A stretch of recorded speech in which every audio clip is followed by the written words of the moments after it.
I'll just do it this way. Hello, everybody. How's everyone doing? Hopefully, you guys are well. You're joyful, you feel seen, you feel heard, and cared for. So, today's episode is going to be a little different.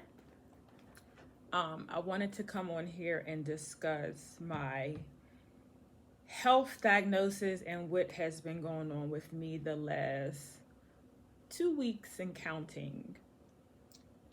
So, excuse me, I'm going through my phone. So, as many of you may or may not know, I was hospitalized 2 weeks ago due to neck and back pain and losing feeling in my whole left arm. So what I didn't know that it was, I guess, some more severe things going on inside of my body. So for months now, it's been about 3 months or so, I have had neck and upper back pain. And depending on the way I would move my neck, I would get like this, like shock in my back. Like it would like shoot through my back, but my feet would tingle. And this was going on for months. And I guess being who I am, just, oh, I'm fine, not worried about it or not thinking too much of it, I just continued on with everyday life, right? So this particular Sunday, I woke up and I was beginning to start my day, and randomly I lost feeling in my whole left arm. Now, prior to that, like my right hip felt super weird. Like it was like super painful. And then right after that, my whole left arm went numb. And it went numb, but it hurt. And like I say that and it makes no sense to me. So it may not make any sense to you guys. But my whole left arm was numb, but it hurt. Make it make sense, right? So I went to urgent care. Urgent care treated me for back spasm and sent me on my way. And I'm like, a back spasm makes your arm go numb. So whatever, I returned home, not doing much, laying around, trying to get feeling back in my left arm. So the feeling like slowly started to come back, but it was not, my arm wasn't arming. So I ended up going to a local hospital, local emergency room. And I got there and they done an x-ray and a CT scan. And well, prior to that, the doctor said, oh, well, it sounds like, you tore your rotator's cuff. And I'm like, what? I didn't, I sat here and told you a plethora of symptoms I was having. And the best you can describe is a torn rotator's cuff. So after I questioned him on what he thought was wrong, he then ordered a CT scan. So the CT scan had showed that I had bulging disc, aka disc herniation. So after 12 hours of being in this hospital, I was transferred to another hospital. And upon my arrival, I was already admitted, went straight, to my room. And, I was on a liquid diet for hours. I couldn't get up without supervision. Like it was just a sucky moment experience. So, I get blood work done. I get MRI. The MRI has showed that I have, I'm trying to tell you everything in order, but it's going to be out of order. It may not make sense to you guys because some of it I'm still trying to process. But so there's 6 discs in our necks. 3 of my 6 discs are damaged to different extent, different levels, which was causing the neck pain and upper back pain, which caused me to lose feeling in my arm. Now, I have had multiple symptoms that now I know are associated with my herniated disc. But again, like, I'm not one to, like, stub my toe and I go run into the emergency room. Like, it takes a lot for me to seek medical treatment. So, the tingling in the feet and the hands, every my symptoms started to make sense. So after further evaluation, I was told that I have cervical spinal stenosis. Let me make sure I'm saying that correctly.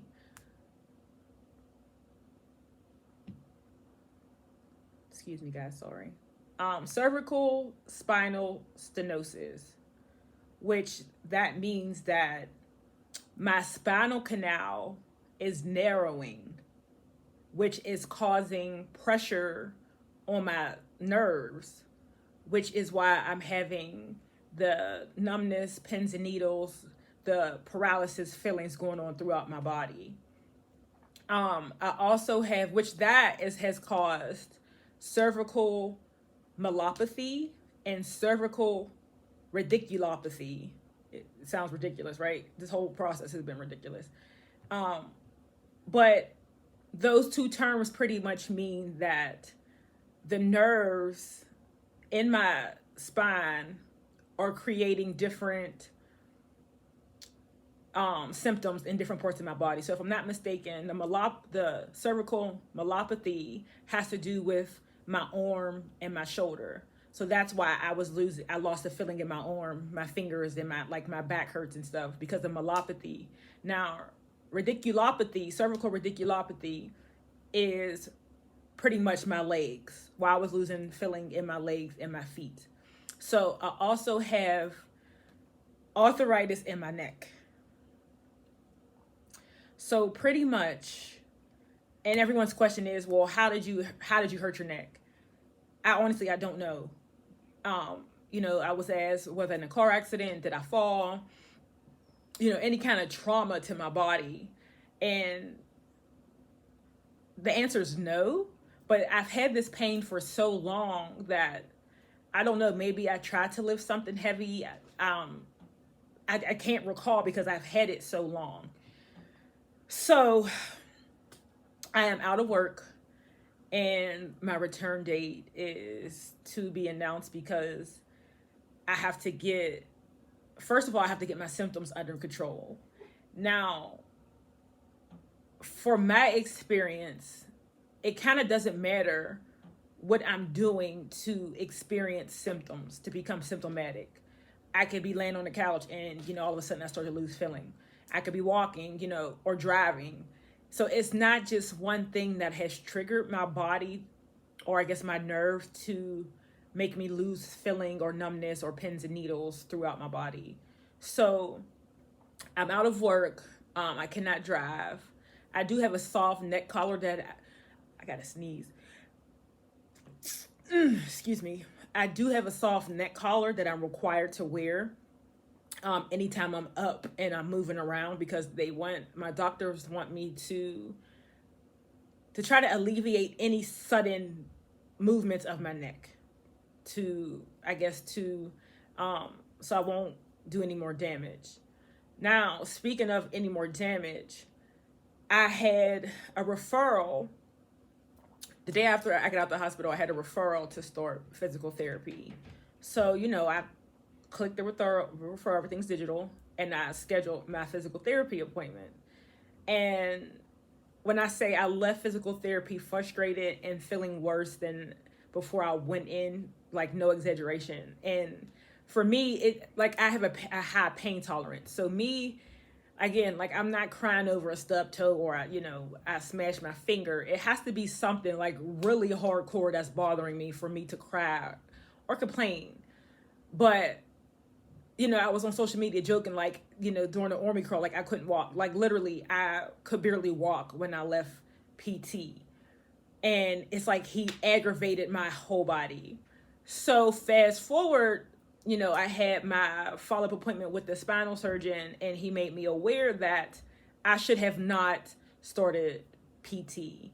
I'm not ready for the strengthening part that comes with PT because my symptoms are still new, they're fresh, and my body's not ready. So it was a disappointment to not hear that I shouldn't have started therapy, but also the things that the PT had me doing were out of my scope. So according to this spinal surgeon, he told me the things that I was doing was things they do with people who were like 2 months post surgery.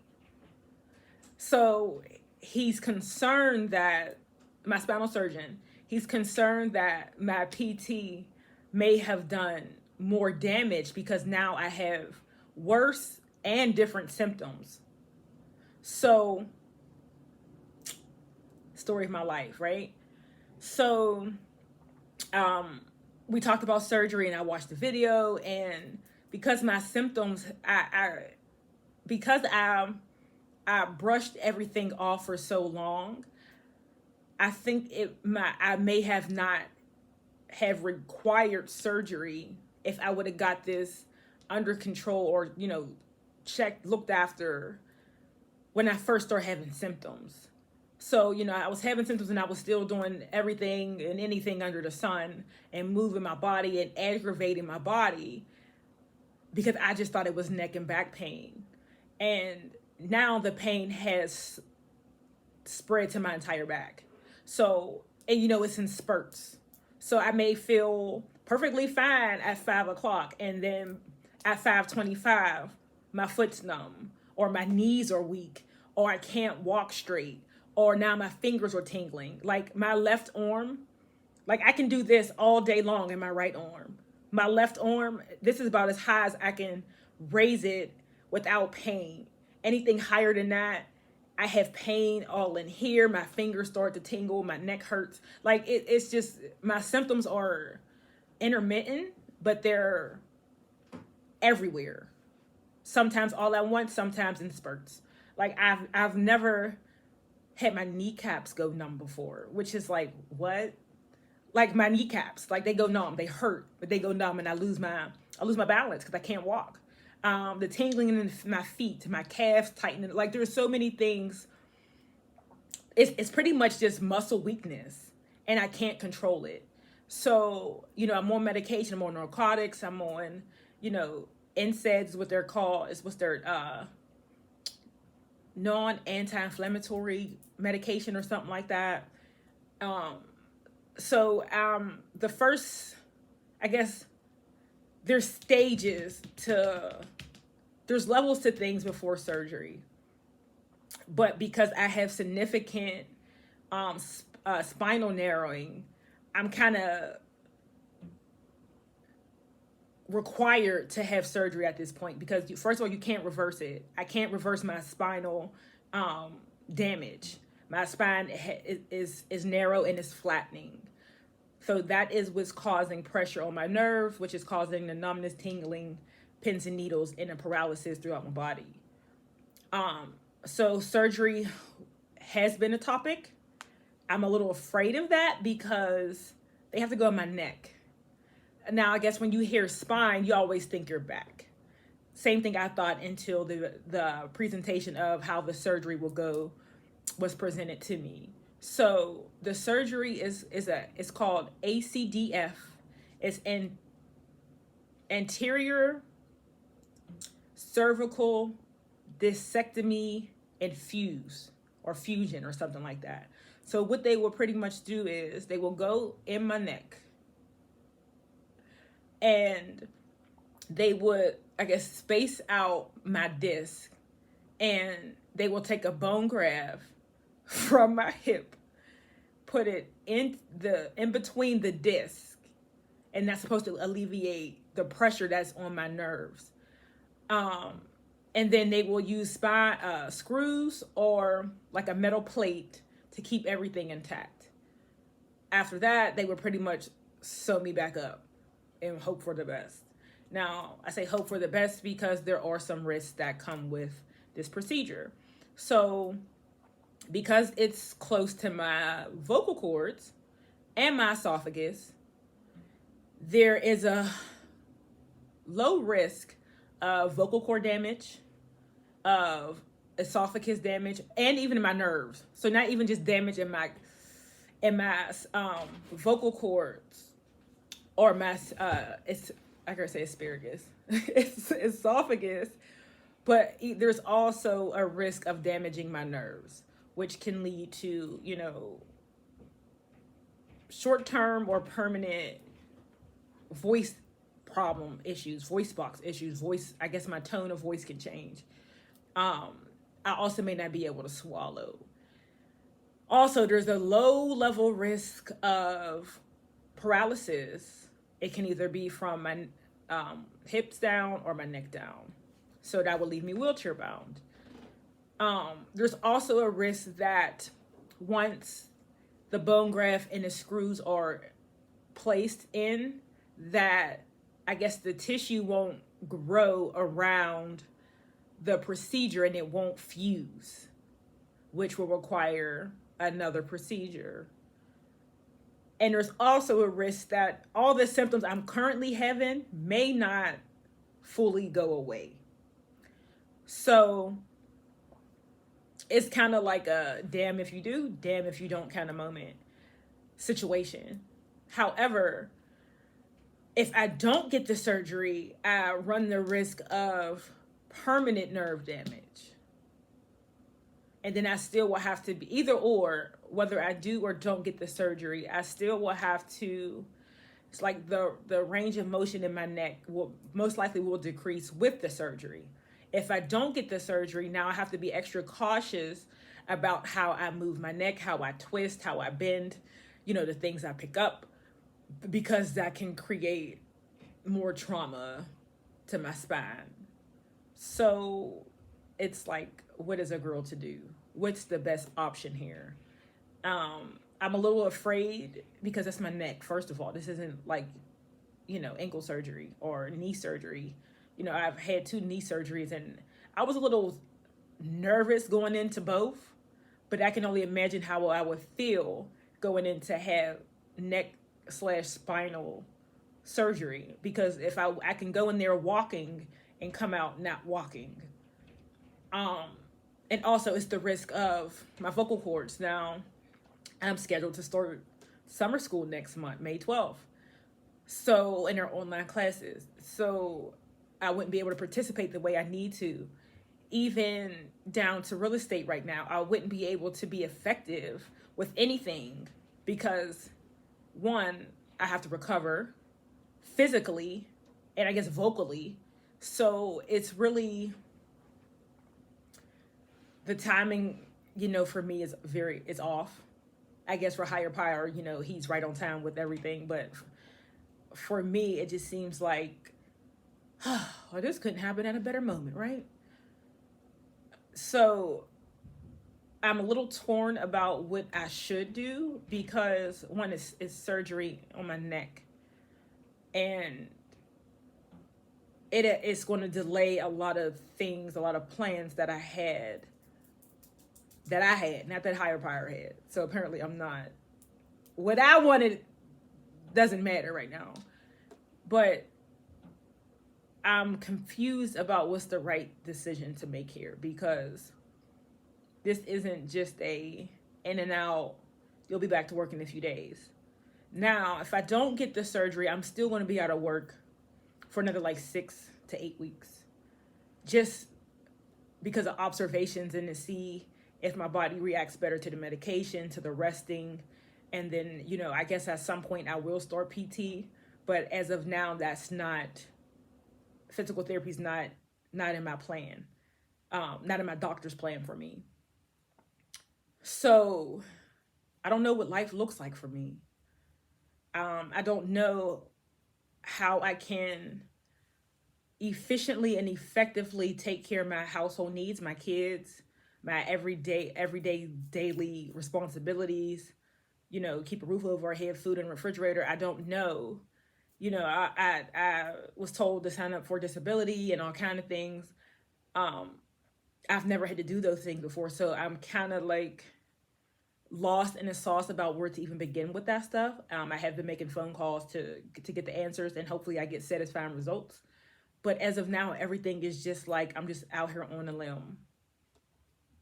I can't drive for two reasons. One, because I can't turn my neck and bend and twist, but also because I'm on narcotics. Well, three things actually, because, at any given moment, my feet or my legs may give out. That's not good for me or anybody else on the road. So, a few people have said a work from home job. That is a possibility. However, with me getting ready to start school, I would have to be against like a part-time thing or something. And then even with that, I can't sit for long periods of time. Like right now, I should have already stood up to kind of like relax my body, my muscles, and the pressure on my spine. But I just don't know. I don't know. If I've many people praying for me and wishing for the best, but I joke around and say like God's treat me like his stepchild, because if you guys know, I've been through a lot of mess, and it's like it's never ending, or it ends, and I feel like I'm at the end of the tunnel where here's the light, and it's like something else happens, and now I'm just pulled further back in the tunnel to start all over again. So I try to stay encouraged. I try not to wear the frustration and hurt and worry on my face. And I think a lot of people assume that I'm okay because I don't let it show.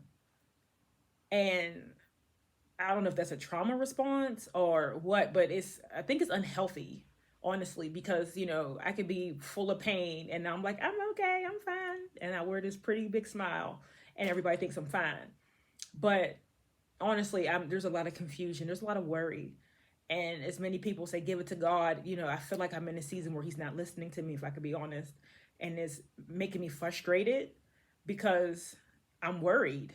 I live in a completely different state and it's just me and my daughters. And financially, things have hit the fan. And unless I get some income coming in here, we're not going to have a fan. And I as much as it will hurt me to go back to Pennsylvania, I don't think I can do that. And I don't want to think about evictions and homelessness and all that stuff, but it's a possibility because I don't have any income coming in. I have no income. Now I'm praying that somehow I could get some kind of assistance, government help, disability that is sufficient to help me with expenses. But as of now, I really don't know. I started a GoFundMe page. I have had a little success, but I still have a long way to go. And as much as it pained me to have had to ask publicly for help, it's still like making me cringe. And I have not reshared that post because it's like, I don't know, a pride thing, I guess. But it's just like, I need help, but I do not want to keep posting this GoFundMe link, and I'm just hoping like I just go outside and there's a duffel bag full of money in there. And I don't want to sound like I'm full of greed, but although I have this physical disability right now, it feels like my financial situation is do or die. So again, it's like I have too much pride that continue to ask, but it's kind of like I need. So I don't know how to find that balance to not feel so embarrassed because I need help. But so I think I covered pretty much everything that I wanted to talk about. So you guys can continue to pray for me and send me all the love and well wishes. I do go see the spinal surgeon again on Tuesday. I don't know if I'm ready to set a date with anything yet, because again, like I have everything was mapped out and it's not mapping how it was supposed to map. And I don't want to have to delay school because I have one more year left to finish my degree. So it's just, I don't know. And like moving back to Pittsburgh is just not an option. So I have to figure this out. I just don't know which direction to look or turn, because I feel like I'm not doing enough by sitting still, and I feel like I'm praying and I'm praying and I'm praying and I'm begging, and God's just not listening to me. I'm not hearing any signs. I'm not seeing any numbers. I'm not feeling anything, and I don't know. Like it's worrying me. So I guess this is where I tighten up my faith and just believe that everything will work out the way it's supposed to. Whether I agree or I don't agree with the outcome, but I feel like I was just hidden. I just gained my second win, and here we are. So yes, I think I've pretty much covered everything. I know a few people asked me, did this um, issue have anything to do with my sarcoidosis? From the things I told my physicians and the surgeons, no. It's just I guess over time we all have, I guess, deterioration of our spine, but whatever has caused my disc to rupture. So the way it was described to me is, it's like eating a jelly donut. And when you bite the donut, of course, the jelly comes squirting out. So the disc in our necks have like fluid between them. And I guess that's what keeps our necks functioning, and we're able to twist, turn, and all that stuff. So with my disc, the fluid has pretty much pushed itself out of the disc. And that is what's causing the narrowing of my spinal canal, the flattening of my spinal canal. And that's what's also causing the pressure on my nerves. So it's like everything is a domino effect, pretty much. That's where the cervical myelopathy came from, and that's where the cervical radiculopathy has come from, as well as the cervical spinal stenosis. So yeah, I have thought about getting a second opinion pertaining to surgery, but I'm uncertain if I would do that, because the dots have connected for me. Everything makes sense, from my diagnosis to my symptoms. I understand why I'm having these symptoms is because of this. Like, I've been on Google and YouTube and researching it, so it pretty much all makes sense to me. And I have read, the different levels of, I guess, the different steps you need to take to quote unquote heal, but there's really no healing. It's just pretty much slowing down the process of my spinal canal deteriorating. So, it's just a decision I have to make, and it may have to be a game time decision. It may be a decision that I can hold off for as long as I can. But I do know that the more damage that is done to my nerves, the higher chance of those nerves being permanently damaged. So again, what's the best choice, and when do I make this choice? So that's pretty much it. That's all for me. I hope I was able to explain my diagnosis a little better. My back is hurting, so I'm getting ready to get off of here and relax the rest of the day. So I hope everyone has a safe, blessed week. I hope you guys surround yourself with people who make you feel seen, heard, cared for, loved, appreciated, and continue to pray for me. And if you guys find it in your heart that you want to, help me with my financial needs, I will put the GoFundMe link and my Cash App link in this description box. And yeah, so thank you guys for your prayers and your support. And we're going to get through this. I don't know the outcome of it yet, but we're going to get through this. So thank you guys for watching. And until next time.